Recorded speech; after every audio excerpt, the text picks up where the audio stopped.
को घुमा रहे हो। आप क्यों नहीं ये बताओगे कि नहीं जी कसूर हमारा है, आप लोगों ने काम नहीं किए हैं, आप सत्ता में रहे हैं, बहुत बहुत वक्त जो है वो आप लोगों ने भी सत्ता में गुजारा। कहीं ना कहीं लोग जो है वो आपको बदला लेने पे जो है वो तुले हुए हैं, और ये जो है वो असेंबली इलेक्शन में भी देखने को मिलेगा। अपनी कमजोरियां आपको कब दिखेंगी? कमजोरियां मैंने आपको गिनाई कि अगर कहीं किसी कॉन्स्टिट्यूंसी में हम पीछे हैं, वो हम उसके ऊपर वर्क कर रहे हैं। देखिए, कमजोरी होना भी अच्छी बात है। इस बार ऐसा देखने को मिला कि जो आपका अपना वोट है, जो आपका चुनाव रीजन का अपना वोट है, चाहे मैं नेशनल कॉन्फ्रेंस की बात करूं, कांग्रेस की बात करूं, वो भी इस बार भाजपा को पड़ा है। बाल्टी कहीं भी नहीं है। लोगों को समझ आ गया है कि इन्होंने हमारा वोट जाया किया, इन्होंने हमें बेवकूफ बनाया, इन्होंने हमें गलत में बताया कि जनाब अगर ये नहीं होते, मैं आपको यकीन से कहता हूं कि इंडिया अलायंस का कैंडिडेट निकल जाता। यहाँ पे आपने बाल्टी का नाम जो है वो लिया, बाल्टी वालों ने 40,000 वोट जो है वहां से लिया है, और आपका कैंडिडेट लगभग 1.5 लाख वोटों से हरा हुआ है। वो 40,000 आप साइड पे निकालो, फिर भी लगभग 80-90 हजार वोटों से आप हारे। लोकसभा चुनाव के बाद अब सियासी जमातें जो है वो असेंबली इंतखाबात में किस तरह की नजर बना रहे हैं, और इशारा जो है वो कहीं ना कहीं इलेक्शन कमीशन ऑफ इंडिया की तरफ से आया है कि सितंबर से पहले जम्मू कश्मीर में असेंबली इलेक्शन जो है वो करवाने हैं, और खास तौर पर आज बात जो है वो चुनाव रीजन की होगी, क्योंकि चुनाव रीजन पे सवाल जो है वो बड़े बड़े खड़े हो रहे हैं। और सवाल ये है कि जिस चुनाव रीजन में नेशनल कॉन्फ्रेंस का वोट था, जिस चुनाव रीजन में कांग्रेस का वोट था, वो वोट कहीं ना कहीं इस बार जो है वो लोकसभा चुनाव में बीजेपी को चला गया। और मेरे साथ बात करने के लिए सरशाद नटनू जी हैं, इनके साथ जो है बात करेंगे।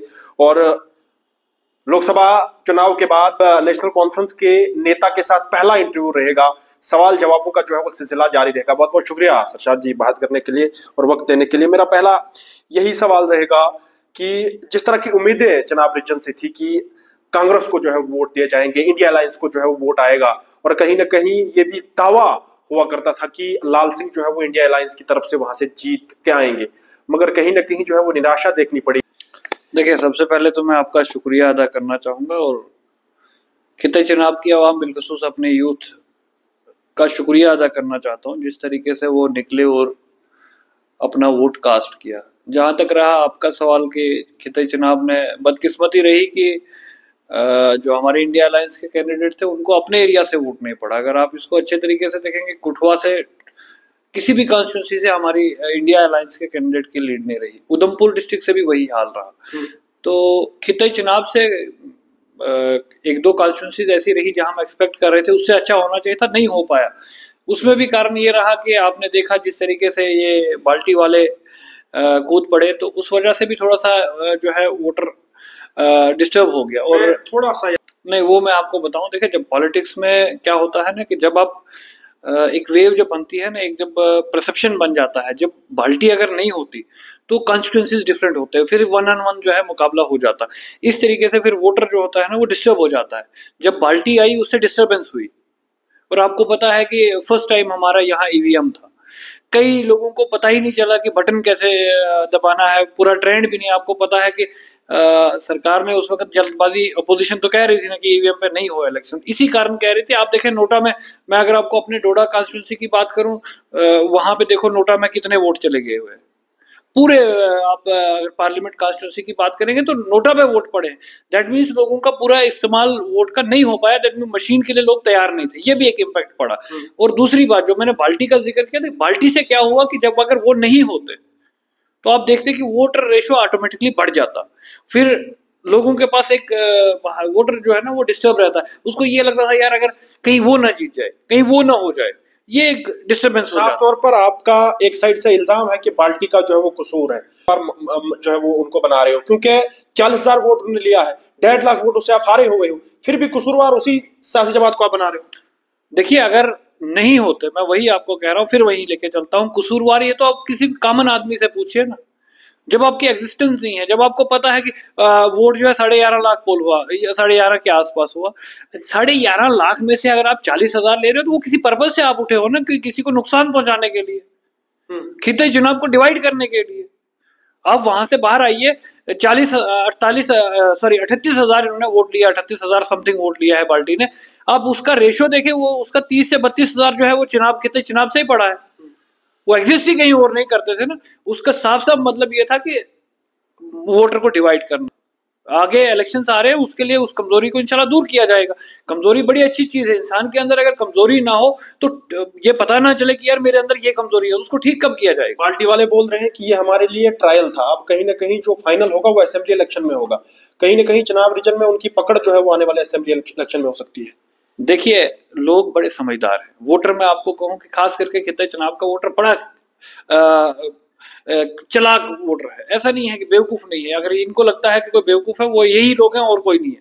उसमें मैं आपको ये बताऊं, देखिए जब ये इलेक्शन में आए, इन्होंने क्या कहा पहले कि लाल सिंह ने जी उस केस में वो किया, फिर वो हुआ, कितनी बड़ी एक कंपेन चलाई, तो वो तो ठुस हो गया ना इनको।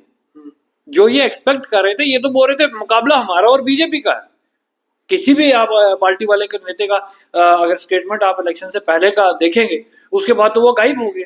उनसे ये सवाल बनता है कि जनाब आप कहते थे कि मुकाबला जो है बीजेपी और बाल्टी का है, बाद में बाल्टी कहां पे रही, ये समझने की जरूरत है ना। क्योंकि लोगों के पास में पता था कि यार दिस वे और दैट वे, जब इन बिटवीन वाला जो इशू आ जाता है ना, उससे दिक्कत हो जाती है। मतलब आप साफ साफ तौर पर जो है वो डेमोक्रेटिक प्रोग्रेसिव आजाद पार्टी पे जो है वो इल्जाम लगा रहे हो। अब मैं थोड़ा सा आपको पीछे ले चलता हूं, जब भी इस संसदीय क्षेत्र से जो है वो नुमाइंदा इलेक्शन लड़ता था तो कहीं ना कहीं देखा जाता था कि जो उधमपुर और कठुआ वाला वोट बैंक है ये एक साइड रहता था।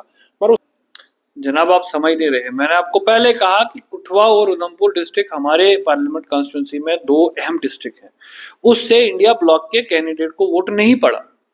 दूसरी बात, जो खिताई चुनाव में आप कह रहे हैं कि बाइफरकेशन हुआ, खिताई चुनाव में कांग्रेस जो पहले थी उसके दो टुकड़े हो गए। ये जो पार्टी, मैं थोड़ा सा रोकना चाहूंगा।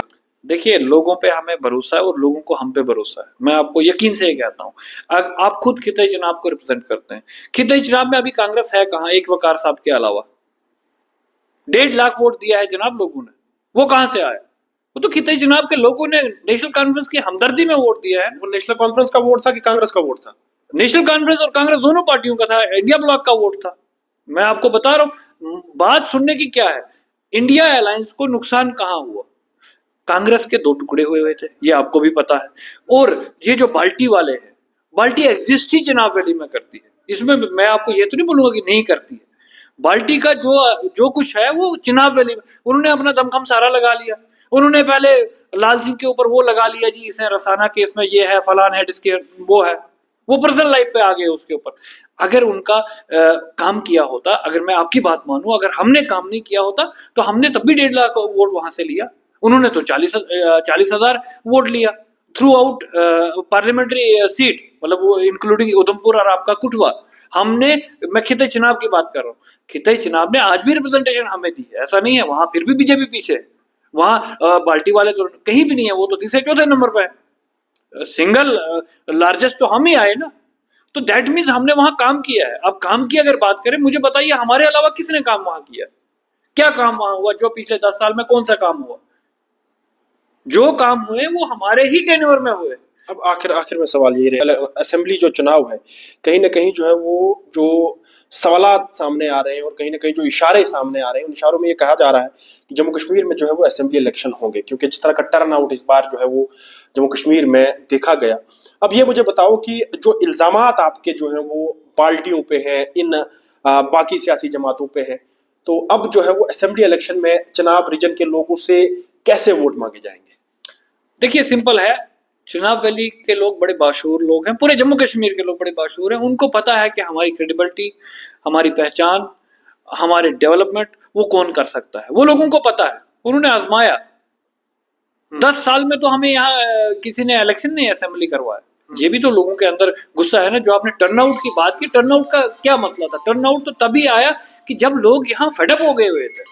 इतना टर्नआउट आपने देखा, ये तो हिस्ट्री बन गई, हिस्ट्री बन गई ना। ये इसलिए बनी क्योंकि लोग दुखी थे। अब लोगों को अपना डेमोक्रेसी के ऊपर इजहार नहीं करने दिया जा रहा था। इस वजह से लोग इस बार पूरा जोर से निकले और अपना वोट दिया और सरकार को मैसेज दिया कि यहाँ जनाब चुनाव कराओ। और इलेक्शन कमीशन को अगर मैं मुबारकबाद देना चाहूंगा, अगर उनको समझ आ गई कि जनाब जम्मू कश्मीर के लोग भी इस देश का हिस्सा है, इस दुनिया की सबसे बड़ी जमहूरियत का हिस्सा है। यहाँ तो जमहूरियत खत्म हो गई हुई थी। आप मुझे बताइए, यहाँ पहले एक्स प्राइम मिनिस्टर हमारे मोदी जी ने ये कहा कि जनाब J&K में जो है हमने बड़ा ग्रास रूट डेमोक्रेसी लाई। आपका पंचायती राज और आपका म्युनिसिपैलिटी कब खत्म हुई है? 1 साल से ज्यादा म्युनिसिपैलिटीज को खत्म हुआ है ना। कहां गई वो डेमोक्रेसी, कहां गई वो जमहूरियत? ये सब धोखा था, ड्रामा था, और उसका जवाब अब मैं पूरे हिंदुस्तान के अवाम का शुक्रिया अदा करना चाहता हूं, जिस तरीके से हिंदुस्तान, पूरे देश की जनता ने इनको जवाब दिया और इंडिया अलायंस को आगे लाया। ये बहुत बड़ी बात है। आपको क्या लगता है कि 30, 35, 40 सीटों से कांग्रेस 100 पे पहुंची, मतलब मोर देन 100% गेन किया उन्होंने। तो ये तो 370, 400 के नारे लगा रहे थे, वो कहां? चलो जी, बातचीत होती रहेगी। बहुत बहुत शुक्रिया वक्त देने के लिए। सरशाद नटनू मेरे साथ बात कर रहे थे।